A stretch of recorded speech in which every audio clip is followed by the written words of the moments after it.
And with that in mind, Philippe Clement must be at this moment trying to keep 5 away from the 6.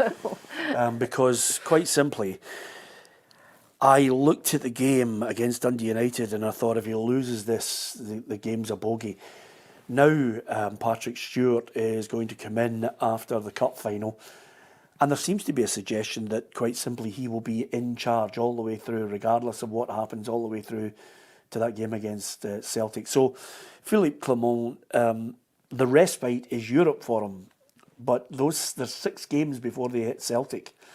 Every game will be like Saturday. When you said there, I wondered if you'd survive after, if they drop points to Dundee United. Every game's like that. Yeah. Now, perhaps not in the European context, and their record is good. Yeah. And when I has say even there's been 6 good. games, I mean 6 league games. 6 league games. Obviously, they've got every the cup game final. now is a hyper focus, because the minute there is any drop of points, even a draw, is disastrous. I don't know how much more disaster it can be when you're 11 points behind by the end of November. It's a fairly stark state of affairs, and the reality that Rangers are looking at now is, will you claw that deficit back with Aberdeen? They've been helped a wee bit by Aberdeen's last 2 results. Otherwise, it could be considerably grimmer. However, I think, while they're saying, you know, he's got until the League Cup final, I think it gets to a point sometimes where it's impossible to keep going. I think, for example, were Rangers to lose their next league game, can you survive it?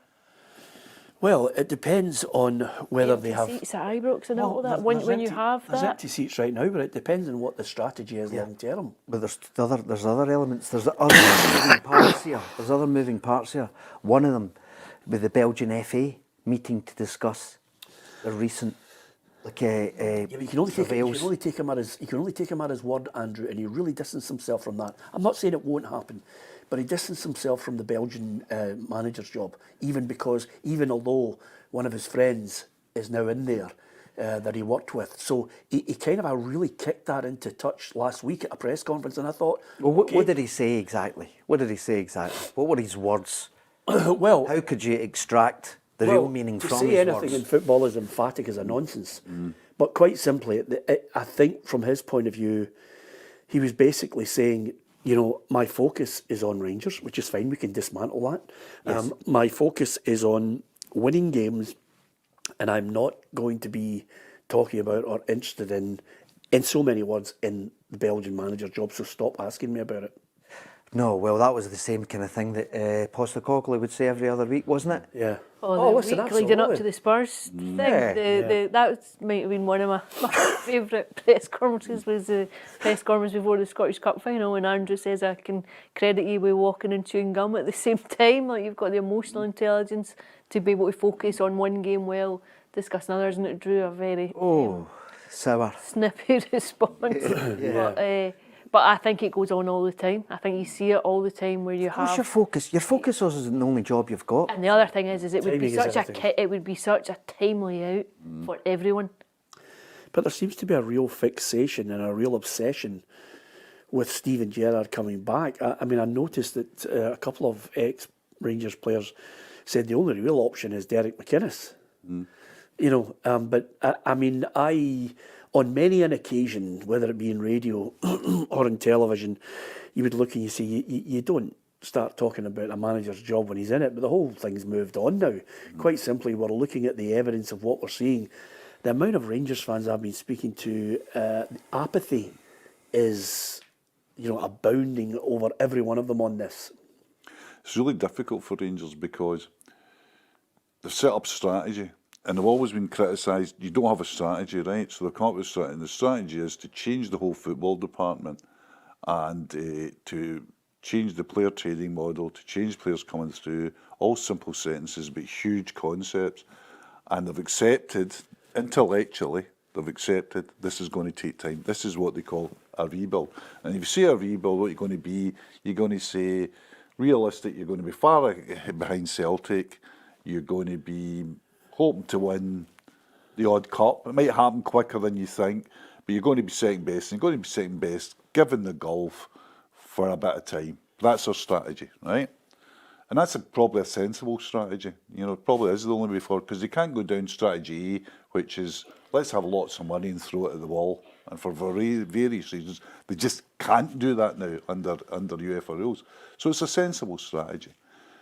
When that strategy fails is when you draw one each with Dundee United. Yeah. When you are 11 points behind Celtic, when fans are just saying, do you know what, I'm just not coming, I'm just not going to the game. And then you get the huge thing where the strategy might be absolutely correct, but the reality says you've got to bend the strategy. And it happens in football clubs all. It's not a Rangers problem. If you look at Celtic under Neil Lennon, when the season they lost the league, Celtic's strategy at one point in that league, let's just get through this season. Let's not sack the manager. Yep. It's been a difficult season. We had COVID. We've had some poor performances. We've had 3 or 4 players in the team that we probably should have let go in the summer. Our strategy is we think we've got the manager. He's done a really good job for us. He's a good coach. He's what we want. Let's see it out. Yeah, so you've got... And then it beats reality. Then comes Then Ross reality. County. Then Then comes comes such and that, and then comes you're that, and defeated then you just Dingwall. go- Then you just go, well, Yeah. the Draw at strategy's Hibs out. after that- the that- that's that's coming. bye.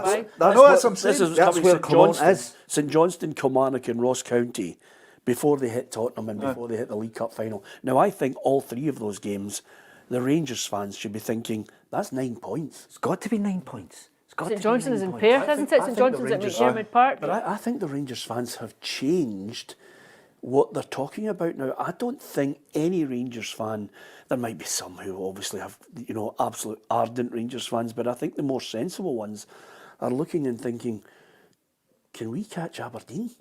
Yeah. Can we catch Aberdeen? Is the manager or the new manager or this manager going to get money in January to catch Aberdeen? Because everybody's thinking Aberdeen are not going to do anything in the January transfer window. It's a £60 million roll of the dice, Andrew. Yes, and because of that, what I always kind of, where Clement finds himself, to me, it's the old football manager's death row. Every game that you step onto the pitch, that's your appeal. That's your appeal to the authorities, not to flick the switch on the electric chair. And it never ends. And- it ends. and It's you- just a question And there's of when people sitting death row for 15 months or 15 years in America. It's 15 days Yeah. for me normally. Like I've seen so many managers that they say, no, we support the manager, we'll back the manager, and within 3 weeks, if they haven't won every single game. It just, the intensity of the position becomes untenable. It becomes a point where you have to make the decision. You have to. You saw it with Celtic and Neil Lennon that season. You saw, and you're a stay of execution. Yeah. You're trying, and then you've got people in the car park demanding change. You've got stewards out trying to keep it at bay. I You think get to a Rangers fans position are where- looking though and wondering what about the style. They're looking and saying, and they're trying to be patient. I think Some that's of them a are no, but they're not coming to the game. I think But that they're looking the and they're saying, lack "It's of not good." the lack of identity, the lack of progress in that respect is a big problem. I think the fact you can't hang your hat on something and say this is a team with a clear identity. Look at maybe Ange Postecoglou at Spurs. For all the failures of Spurs this season, it's a team with a very specific identity. Now, it might work and it might not work. You don't know what one you're going to get, but what you couldn't say is that there is no clear identity about that team. You know what you're getting. Do you 3 ever stop talking about Celtic? You're unbelievable, the 3 of you. If they're not at Celtic, they've moved to Spurs. This reminds me. I just think it's a very obvious example. Yeah, but it reminds I think me it's of you. Do you remember we started? This is great, Hugh. I love this line. Do you remember we started 12 years ago in PLZ Soccer, and every question I asked you related to Bobby Murdoch? Oh, absolutely. Aye. These were the days. Yeah. I mean, Alson's just using it as an example. exactly. I'm only winding her up, by the way. I think the identity sometimes is used, and there is no identity with Rangers because it's either a long ball or it's this arc of passing. But those of us who have followed Rangers throughout our lives, whether going to games or whatever, and reporting on them, will know that the whole thing about Rangers fans, and they share this with lots of fans in the world, they just want to win. Yeah, but the other thing that you made a point on last week's journals, which I thought was the most pertinent of the whole thing, is quite simply, Rangers fans, there's a generation that Philippe Clement and the board are fighting against, which is, Alison, you remember last week you said, they're no longer expected to win. Celtic have dominated 23 years. It was Monday, we were talking about it on Monday, and I was saying to you, it's now the danger that you have is that it's going to be a team, it's an aberration if you win the league. It's almost like if you look at Liverpool and Everton, it's not like two of a kind. You don't have two teams of the same ilk. You've got a City where one team is very, very dominant, and if you look across basically the last 25 years, you would be hard pressed to say that that's not been replicated in some form in Glasgow. And like Rangers winning the league in that Neil Lennon season is an aberration when you look at what Celtic have won across the last 15 years. I wonder if McInnes is the right man then, if you know, Philippe Clement can't engineer his way through it, Andrew. And the reason I'm suggesting that is quite simply, I can remember living in Edinburgh for, you know, easily 7 or 8 years with my mate. He was a big Rangers fan, and it was 9 in a row. And they had the best players. Oh, yes. They had the best players, so there was never any doubt that they had the best players.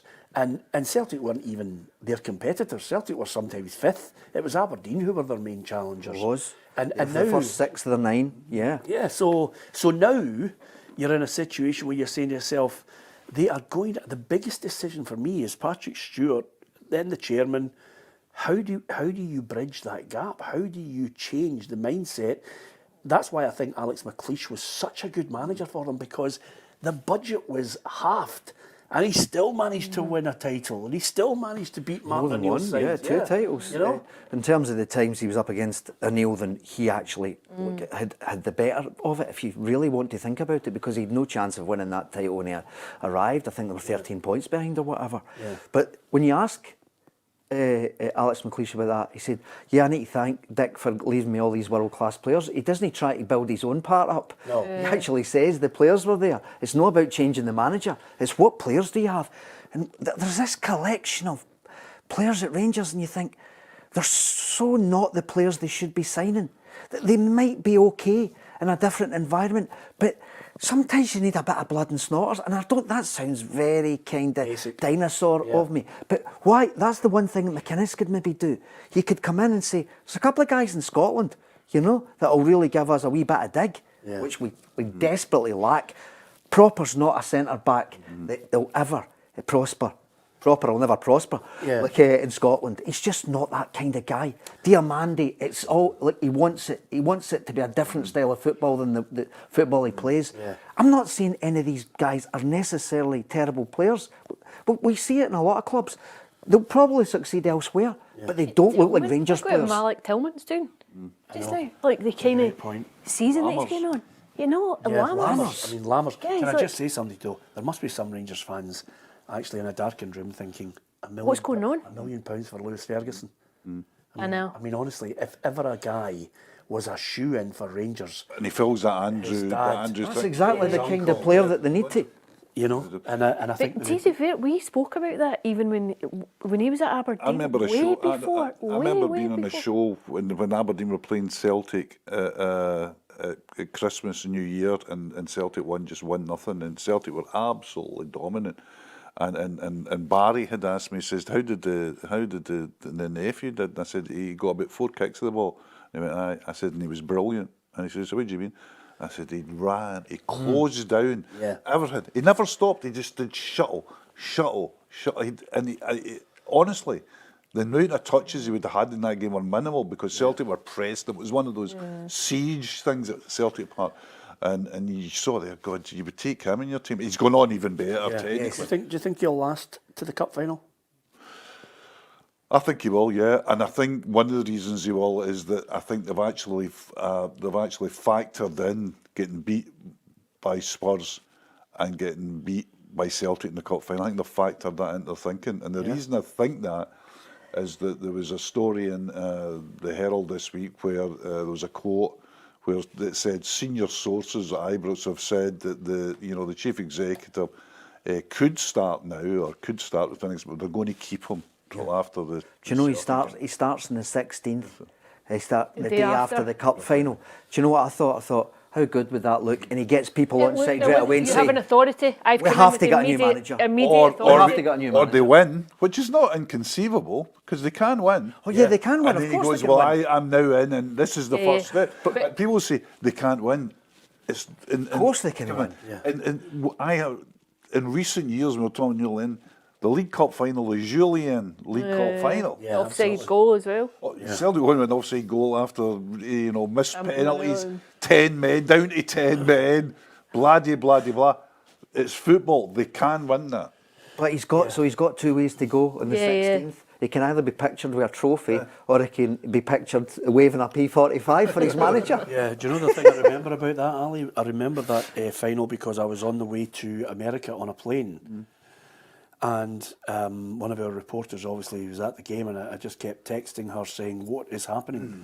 Because all I could hear on the plane was, oh, oh, oh. Is that new Curry's advert? Well, it was. And I actually looked and I thought to myself, there's a hell of a lot of woes here now. You know, you start to think, because the plane left from Glasgow, and I'm thinking, is this a Rangers or a Celtic plane? You know, because there was ooh, and basically all that was coming back to me was another chance missed.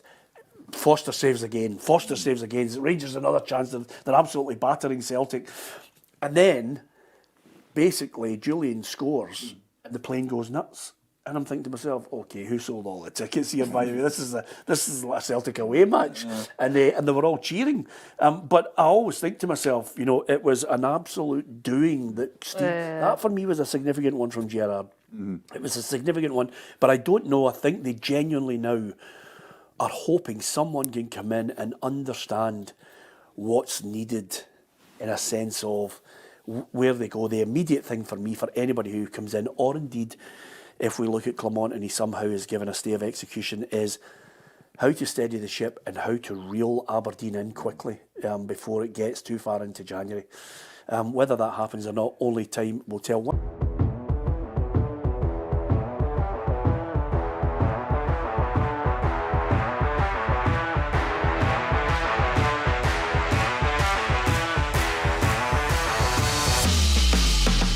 Looking to buy a car? Click the link below.